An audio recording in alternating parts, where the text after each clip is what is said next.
राजस्थान के अलवर पहुंचे सीएम योगी, बाबा अभयनाथ की मूर्ति का किया अनावरण। अखिलेश यादव ने बीजेपी पर साधा निशाना, कहा पीडीए के साथ हो रहा भेदभाव। वाराणसी के मीरघाट में दिन दहाड़े ताबड़तोड़ फायरिंग, बालक समेत 3 को लगी गोली, इलाके में दहशत। लखीमपुर खीरी में व्यापारी की लूटपाट के बाद हत्या, पुलिस कर रही है मामले की जांच। नमस्कार, स्वागत है आपका आज की खबर में। मैं हूं आपके साथ महिमा शर्मा। बढ़ते हैं उत्तर प्रदेश की बड़ी खबरों की ओर। यूपी सीएम योगी आदित्यनाथ का आज राजस्थान पहुंचे, जहां यूपी सीएम योगी ने संत बाबा करतारपुरी और बाबा अभयनाथ की मूर्ति का अनावरण किया। यूपी के सीएम योगी आदित्यनाथ का कहना है कि सनातन धर्म राष्ट्र की आत्मा है। भारत और सनातन धर्म को अलग अलग नहीं देखा जा सकता। सनातन धर्म को ताकत मिलेगी तो देश को भी ताकत मिलेगी और मजबूत बनेगा। भरतरी की इस पावन साधना स्थली अलवर के इस लाडपुर गांव में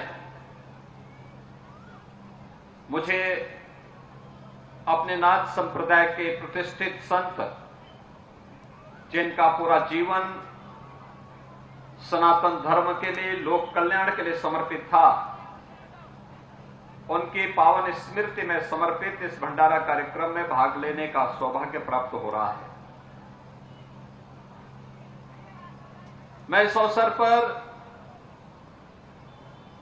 तिजारा से उपस्थित यहां पर सभी भक्तजनों का हृदय से भी अभिनंदन करता हूं कि मैं पिछली बार तिजारा आया था जब यहां चुनाव चल रहे थे, और उस समय आपने जो स्नेह और जो प्यार महंत योगी बालकनाथ जी को प्रदान किया, वे विजयी होकर के गए, और आज उनका सानिध्य न केवल तिजारा को, अलवर को और हरियाणा को निरंतर प्राप्त हो रहा है।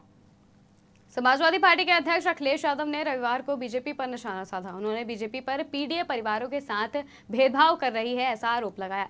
सपा प्रमुख और सांसद अखिलेश यादव ने कहा कि बीजेपी आरक्षण के मूल्य के खिलाफ काम कर रही है। पीडीए के परिवारों के साथ भेदभाव हो रहा है। पीडीए के परिवारों से कोई प्रतिनिधित्व नहीं है। दिल्ली और यूपी से नियुक्त कुलपतियों में दिल्ली के केंद्रीय विश्वविद्यालयों में पीडीए के परिवारों का कोई भी प्रतिनिधित्व नहीं है।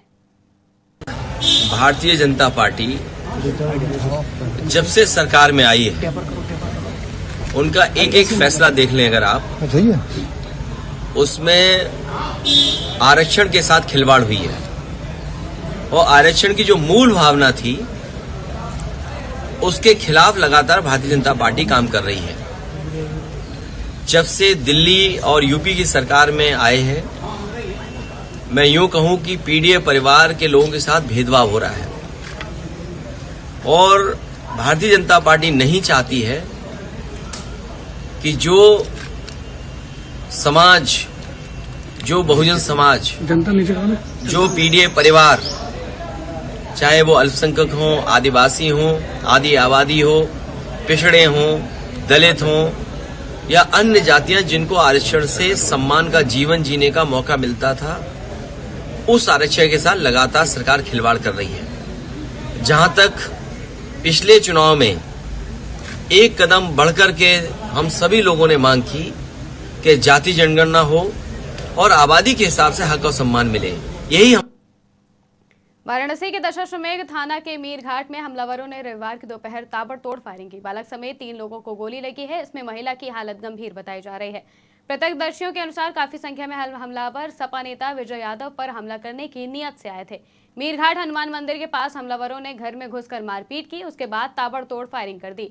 इससे गोली छटक कर एक 7 साल के बालक और महिला को लगी। महिला विजय यादव की पत्नी बताई जा रही है। अचानक गोली लगने से इलाके में अफरा तफरी मच गई। लोगों ने घेर कर एक हमलावर को पिस्टल के साथ पकड़ लिया। लखीमपुर खीरी से एक हैरान करने वाला मामला सामने आ रहा है, जहां घर पर व्यापारी से लूटपाट करने के बाद हत्या कर दी गई। बता दें कि व्यापारी के घर पर हुई लूटपाट में व्यापारी के हाथ पैर बंधे मिले और मुंह में कपड़ा ठूंसकर हत्या किए जाने की आशंका व्यक्त की जा रही है।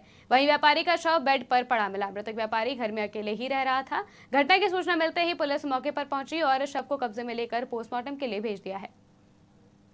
जिस घटना की बात कर रहे हैं आप, वो थाना समुद्रनगर के अंतर्गत आने वाले भानपुर ग्राम खजूरिया घटना है, जहां एक व्यक्ति की हत्या की गई है। इस हत्या की जैसे एसएचओ सोमना को जानकारी हुई, वो तत्काल नया फोर्स के मौके पहुंचे और मौके पहुंच करके डेड बॉडी के पंचनामा करके उसको पोस्टमार्टम के लिए भेज दिया, ताकि हत्या का कारण क्या है, हत्या कैसी की गई, जानने के लिए। हरदोई के पाली थाना क्षेत्र में एक पक्ष ने दूसरे पक्ष के घर पर जाकर मारपीट की और गोलियां भी चलाई। घटना में एक पक्ष के 5 लोग घायल हुए हैं, जिनमें से एक युवक की उपचार के दौरान मौत हो गई। वहीं एक महिला का लखनऊ के ट्रॉमा सेंटर में गंभीर हालत में इलाज चल रहा है। पाली में हत्या मामले को लेकर आईजी मौके पर पहुंचे, जहां आईजी प्रशांत कुमार ने एसपी के साथ घटनास्थल का निरीक्षण किया। ये मामला थाना पाली अंतर्गत ग्राम खेमपुर का है, जहां पर प्रथम पक्ष से रिजवान एवं दूसरे पक्ष से अमन एवं के बीच पूर्व में मारपीट को लेकर मुकदमा लिखा गया था। उसी बात की रंजिश को लेकर रिजवान अपने साथियों के साथ अमन के घर पे गए और वहां पर उनके परिवारों के साथ मारपीट वाद किया और जाते से फायरिंग घटना घटित हुई है। इसमें 4 लोग घायल हुए हैं। इसमें अमन एवं दयावती गंभीर रूप से घायल थे। इसमें इन दोनों को ट्रामा सेंटर लखनऊ रेफर कर दिया गया, जहां पर आज इलाज के दौरान अमन की मृत्यु हो गई है। इसमें परिजनों की तहरीर पर सुसंगत धाराओं में मुकदमा पंजीकृत कर आवश्यक विधिक कार्रवाई की जा रही है।